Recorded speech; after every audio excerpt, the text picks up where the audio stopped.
Lesson number 45. God is the mind in which I think. Today's idea holds the key to what your real thoughts are. You are nothing that you think, just as nothing that you think you see is related to vision in any way. There is no relationship between what is real and what you think is real. Nothing that you think represents your thoughts. Nothing that you think represents your thoughts resembles your real thoughts in any respect. Nothing that you think you see bears any resemblance to what vision will show you. You think with the mind of God, therefore you share your thoughts with him, as he shares his with you. They are the same thoughts because they are thought by the same mind. To share is to make alike or to make one. Nor do the thoughts you think with the mind of God leave your mind, because thoughts do not leave their source. Therefore, your thoughts are in the mind of God as you are. They are in your mind as well, where he is.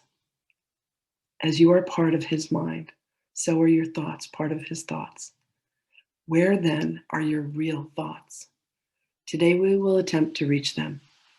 We will have to look for them in your mind, because it is where they are. They must still be there, because they cannot have left. What is thought by the mind of God is eternal, being part of creation. Our 3 5-minute practice periods for today will take the same general form that we used in applying yesterday's ideas. We will attempt to leave the unreal and seek for the real. We will deny the world in favor of truth. We will not let the thoughts of the world hold us back, and we will not let the beliefs of the world tell us what God would have us do is impossible. Instead, we will try to recognize that only what God would have us do is possible.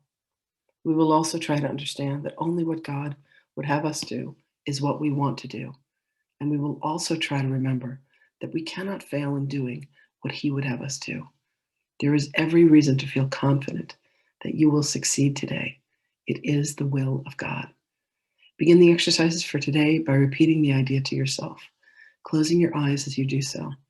Spend a fairly short period in thinking a few relevant thoughts of your own, keeping an idea in mind as you do so.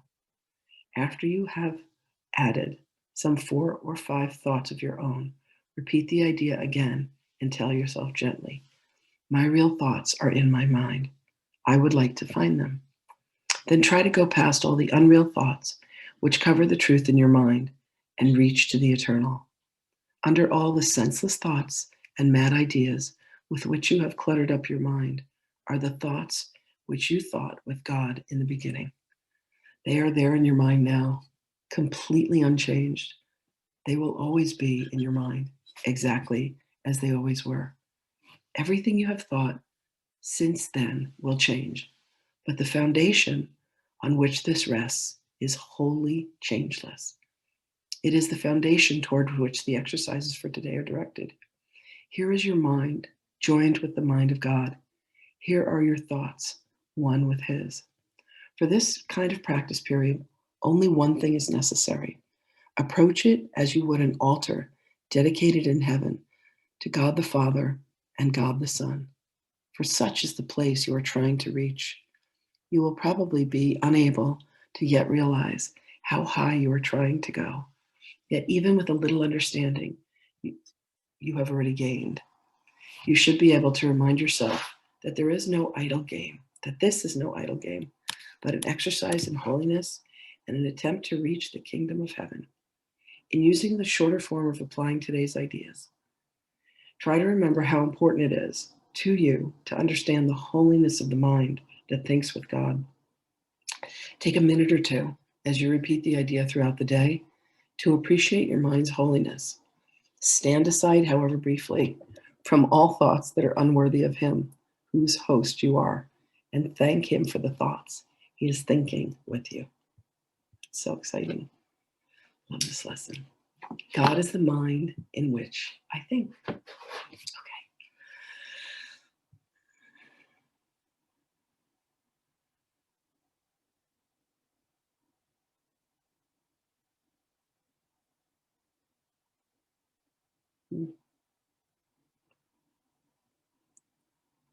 Greetings, beloveds.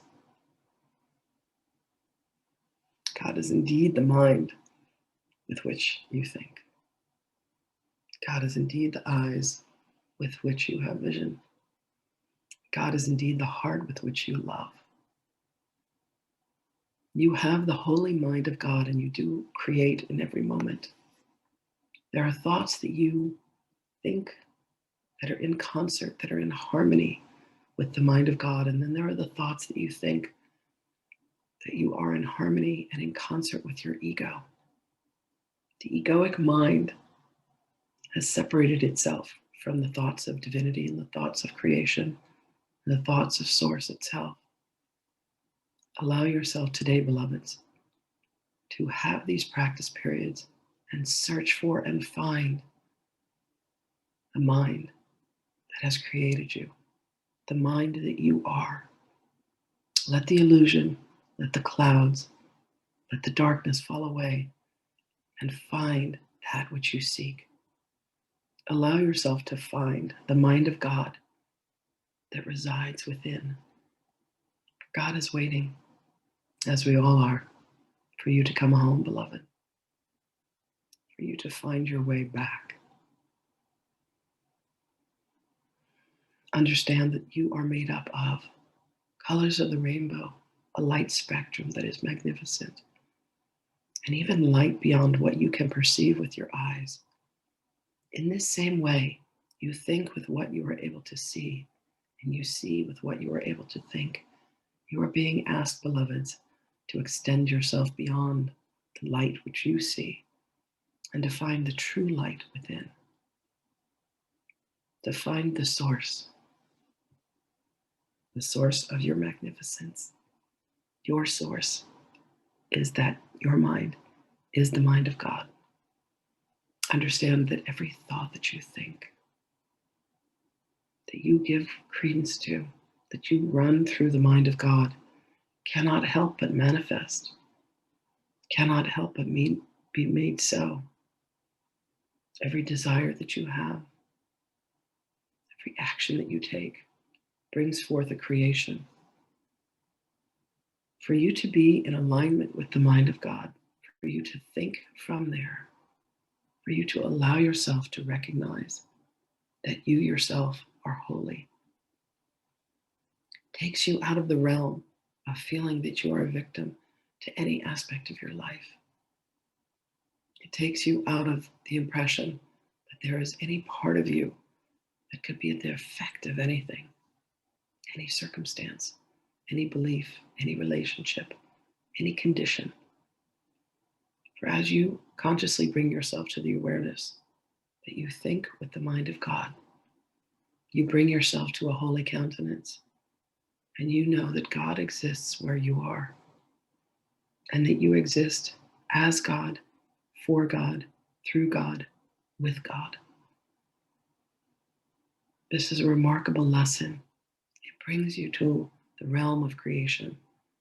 So go within, beloveds, and allow yourself to find the place where God exists within you. Seek out the mind that thinks you. Become consciously aware of how it is that you use your mind, and it will entirely shift and change your perception of everything that you have known to be real. When you greet another, greet them with the mind of God. Look for their goodness. Look for their perfection. When you greet yourself in the mirror, allow yourself to see the goodness and the wholeness that you are. Allow yourself to see the love that you are. And know that you do indeed create with the mind of God, for that is what you are. You are a thought in the mind of God. And as such, you were granted the same consciousness. You were given the mind of the Creator. You think with this mind. You love with this mind. If you knew the power of your mind, if you truly understood that every thought that you think manifests, beloveds, you would be more cautious in your thinking. So allow yourself today to come to the realm where you have this realization, to come to the realm and say, here I am, sitting one with God, using the mind of God to think, to create, using the eyes of God to see, the ears of God to hear. Allow yourself to hear differently, to see differently, to think differently. Here I am with the heart of God. And allow yourself, beloved ones, to love as God loves. And God loves all of creation. Were you to no longer project any type of judgment onto any circumstance, were you to just say, I love all, this would indeed be loving as God loves. For you are indeed a blessing in the holy mind of God. If you get confused and if you get lost, dear ones, call out to us. Know that we are delighted to be on this journey of remembrance with you, this journey of training your minds to know that you are indeed at home and at one with God. All blessings to you, beloved ones, and we will speak with you again.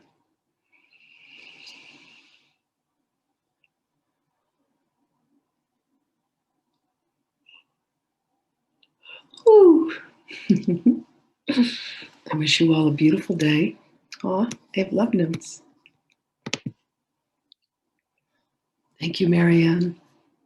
Thank you, Sadie. Love you, Marty. Thank you to the crew that comes and joins me in the morning. It's very, very sweet. I love you all, and I will see you again tomorrow. Have a beautiful day, everybody.